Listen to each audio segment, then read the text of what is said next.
ನಮಸ್ಕಾರ. ಜಮೀರ್ ಅಹಮದ್ ಖಾನ್ ರವರೇ, ನಿಮ್ಮ ಪರವಾಗಿ ಪ್ರಚಾರಕ್ಕಾಗಿ ಖ್ಯಾತ ಬಾಲಿವುಡ್ ಸ್ಟಾರ್ ಅಮೀರ್ ಖಾನ್ ರವರೇ ಬಂದರೂ ಕೂಡ ನಿಮಗೆ ಸಚಿವ ಸ್ಥಾನ ಸಿಗುವುದು ಡೌಟ್ ಅಲ್ಲ, ಸಾಧ್ಯವೇ ಇಲ್ಲ.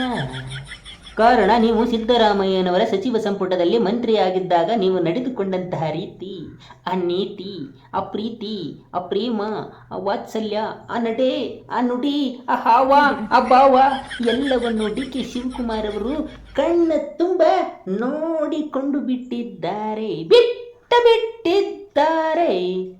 ಹೀಗಾಗಿ ನಿಮ್ಮ ಮೇಲೆ ಅವರಿಗೆ ಅತಿಯಾದ ಪ್ರೀತಿ. ಆದ್ದರಿಂದ ನಿಮಗೆ ಸಚಿವ ಸ್ಥಾನ ಅದೋ ಗತಿ. ನಿಮಗಿನ್ನೇನಿದ್ದರೂ ಕರ್ನಾಟಕ ರಾಜ್ಯದಲ್ಲಿ ವಕ್ಫ್ ಬೋರ್ಡೇ ಗತಿ.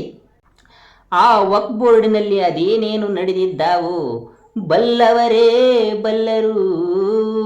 ಹೋಗಿ ಆ ವಕ್ಫ್ ಬೋರ್ಡಿನಲ್ಲಿ ಏನೇನಾಗಿದ್ದಾವೋ ಅವನ್ನ ಚೆಕ್ ಮಾಡಿಬಿಟ್ಟು ಅದರಲ್ಲೂ ಕೂಡ ಇರುತ್ತದೆ. ಬಾಚಿಕೊಂಡು ಬಿಡಿ. ಪ್ರೀತಿ, ಜನರ ಪ್ರೀತಿ, ಮುಸಲ್ಮಾನ ಬಾಂಧವರ ಪ್ರೀತಿ ವಾತ್ಸಲ್ಯವನ್ನು ಬಾಚಿಕೊಂಡು ಬಿಡಿ ವಕ್ಫ್ ಬೋರ್ಡಿನಲ್ಲಿ. 2028 ಚುನಾವಣೆ ಬರುವವರೆಗೂ. ನಮಸ್ಕಾರ.